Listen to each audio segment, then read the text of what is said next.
अस्सलाम वालेकुम स्टूडेंट्स। आज का हमारा छोटा सा टॉपिक चैप्टर नंबर 4 स्टैक्योमेट्री में से डेंसिटी के बारे में हम बात करेंगे। आपसे थोड़ी सी रिक्वेस्ट है कि आप चैनल को सब्सक्राइब किया करें, शेयर किया करें। अगर आपको इससे फ़ायदा होता है तो ज़रूर मेरी हेल्प कीजिएगा। स्टूडेंट, हम अगर टॉपिक की बात करें ना, तो आज का हमारा टॉपिक जो है डेंसिटी, जिसको हम डी से रिप्रेजेंट करते हैं, या रो, इस सिंबल को हम रो का नाम देते हैं। और ये वाला टॉपिक जो है शॉर्ट क्वेश्चन और एमसीक्यूज के लिए जो है ना इम्पॉर्टेंट है। इसमें से शॉर्ट क्वेश्चन मोस्टली बन जाता है। अब डेंसिटी हम किसको कहते हैं? किसी के सब्सटेंस की लाइटनेस या हैवीनेस, या उसके अंदर कितनी कंपैक्टनेस है, उसको हम डेंसिटी का नाम देते हैं। कि गिवन वॉल्यूम के अंदर उसकी कितना मैस है, उसको हम डेंसिटी का नाम देते हैं। तो स्टूडेंट, इसी वजह से इसकी डेफिनेशन क्या है? Mass per unit volume of a substance. Same इसका जो फार्मूला होगा D is equal to M over V, आप लोगों ने प्रीवियस क्लासेस में भी पढ़ा होगा।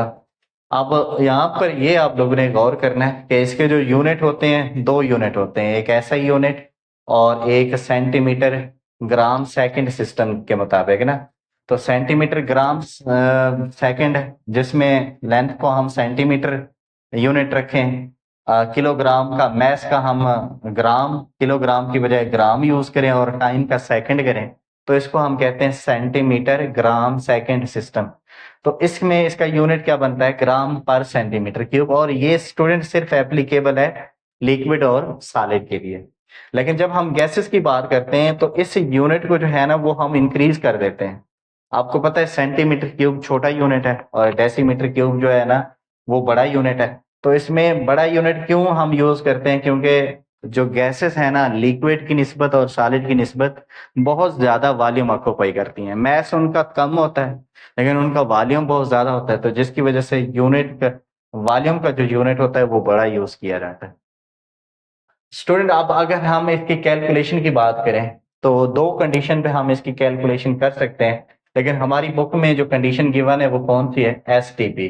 एसटीपी कौन सी कंडीशन होती है? जब प्रेशर 1 atm हो और टेम्परेचर 0 डिग्री सेल्सियस हो या 273 केल्विन हो, तब हम डेंसिटी किस चीज से मेजर करते हैं? मोलर मैस के साथ और मोलर वॉल्यूम। जैसे यहाँ पर मैंने एग्जांपल भी दी हुई है, हाइड्रोजन गैस की आप डेंसिटी फाइंड कर सकते हैं। जस्ट आपको केमिकल फार्मूला गिवन होगा और केमिकल फार्मूले से ही आप क्या कर सकते हैं? उसकी डेंसिटी फाइंड कर सकते हैं। सिर्फ केमिकल फार्मूला, जैसे H2 का केमिकल फार्मूला, इसका मोलर मैस आपको याद होगा 2 ग्राम। मोलर वॉल्यूम तो याद ही होता है, तो ये पुट करेंगे तो इसकी डेंसिटी कितनी आती है? 0.089 ग्राम पर डेसीमीटर क्यूब। सेम ऑक्सीजन की भी आप निकाल सकते हैं। तो ऑक्सीजन का मोलर मैस कितना होता है? 32। और वॉल्यूम, मोलर वॉल्यूम तो फिक्स होता है, तो इसकी कितनी आती है? 1.3 ग्राम पर डेसीमीटर क्यूब। तो स्टूडेंट, मॉलिक्यूलर फार्मूला आपको गिवन होगा और आप क्या कर लेंगे? इसके लिए डेंसिटी फाइंड कर लेंगे।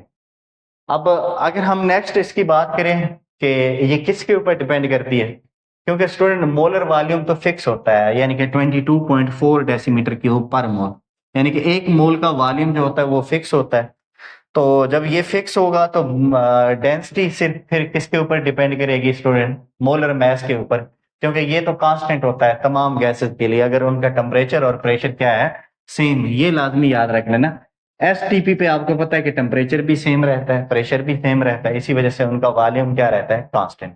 तो डेंसिटी फिर किसके डायरेक्टली प्रोपोर्शनल होती है? मोलर मैस के। यहाँ पर भी देख भी सकते हैं, हाइड्रोजन का मोलर मैस कम है तो उसकी डेंसिटी भी कम है। ऑक्सीजन की डेंसिटी, मोलर मैस ज्यादा है और उसकी डेंसिटी भी ज्यादा है। तो जैसे मोलर मैस बढ़ता जाएगा, डेंसिटी भी बढ़ती जाएगी। अब स्टूडेंट, कौन सी गैस कितनी हैवी है? अब इसको दो तरीके से आप निकाल सकते हैं। या तो मोलर मैस ऊपर जो होगा ना, वो हैवी गैस ले लें और नीचे जो है वो लाइटर गैस ले लें। तो ये वाली जो है ना, ये कौन सी गैस है? यहाँ पर मैं कहूंगा कि ऊपर आप लोगों ने कौन सी गैस रखनी है? जिसका मोलर मैस ज्यादा हो या जिसकी डेंसिटी क्या हो? ज्यादा हो। और नीचे कौन सी रखनी है? जिसका मोलर मैस कम हो या जो लाइटर गैस हो, उसको आप लोगों ने नीचे रखना है। तो हैवियर टाइम निकाल लेना है। तो यहाँ से क्या पता चल रहा है? डेंसिटी के जरिए निकाले या मोलर मैस के थ्रू?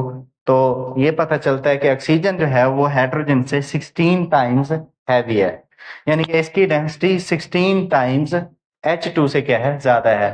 तो दोनों तरह से आप इसको कह सकते हैं। अब स्टूडेंट इसका प्रॉब्लम है, हमारी बुक के अंदर एग्जाम्पल में एक ही प्रॉब्लम है, एक्सरसाइज में कोई भी प्रॉब्लम नहीं है। अगर होता तो मैं इसको एक्सप्लेन कर देता। अब इसमें आपको डेंसिटी गिवन है किसी अननोन गैस की एसटीपी कंडीशन के ऊपर, आप लोगों ने इसका मोलर मास फाइंड करना है। तो स्टूडेंट मोलर वॉल्यूम आपको याद होता है, डेंसिटी आपको गिवन होती है, तो ये वाला फार्मूला इस पे लगाएं और मोलर वॉल्यूम यहाँ पर डिवाइड हो रहा है, इधर जाके मल्टीप्लाई होगा तो आपके पास क्या आ जाएगा, मोलर मास, और वो किस क्या आता है 32। अगर ऑप्शन में आपको ऑक्सीजन गिवन है और उसके साथ और भी गैसेस गिवन है जिनका मोलर मास 32 नहीं आता, तो ये फिर कौन सी गैस होगी, ऑक्सीजन गैस होगी। कोई और भी हो सकती है जिसका मोलर मास कितना आता है 32 आता है, वो भी हो सकती है। स्टूडेंट अगर आप दूसरी कंडीशन अप्लाई करेंगे, यानी कि एसटीपी अप्लाई नहीं करेंगे, टेम्परेचर 10 डिग्री सेल्सियस हो और प्रेशर 2 atm हो, फिर तो ये एसटीपी कंडीशन नहीं है।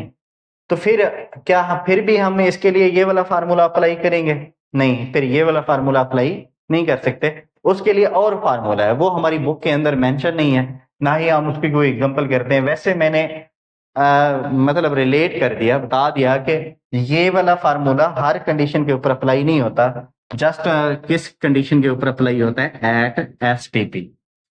तो अगर कंडीशंस जो है वो एसटीपी नहीं है तो फिर ये वाला फार्मूला नहीं होगा, बल्कि डेंसिटी का ये वाला फार्मूला एप्लीकेबल होता है। स्टूडेंट कैंट अब की बुक से मैंने एक एमसीक्यू यहाँ पर आप लोगों ने बनाया हुआ है कि एक गैस है जिसकी डेंसिटी गिवन है, उसका आप लोगों ने गैस कौन सी है वो ढूंढनी है। तो जब डेंसिटी गिवन हो तो इसको आप मोलर वॉल्यूम से मल्टीप्लाई कर दें, और आपको पता है कि हाइड्रोजन का मोलर मास कितना होता है 2 ग्राम पर मोल, और ऑक्सीजन का कितना होता है 32 ग्राम पर मोल, ठीक है। और फिर नाइट्रोजन का कितना होता है 28 ग्राम पर मोल, और इसका कितना होता है स्टूडेंट 71 ग्राम पर मोल। तो फिर इनमें से कौन सी गैस है, वो क्लोरीन गैस बनती है। तो इसको भी आपने देख लीजिएगा। आज का हमारा टॉपिक इतना था, नेक्स्ट टॉपिक में मिलेंगे, तब तक अल्लाह हाफिज।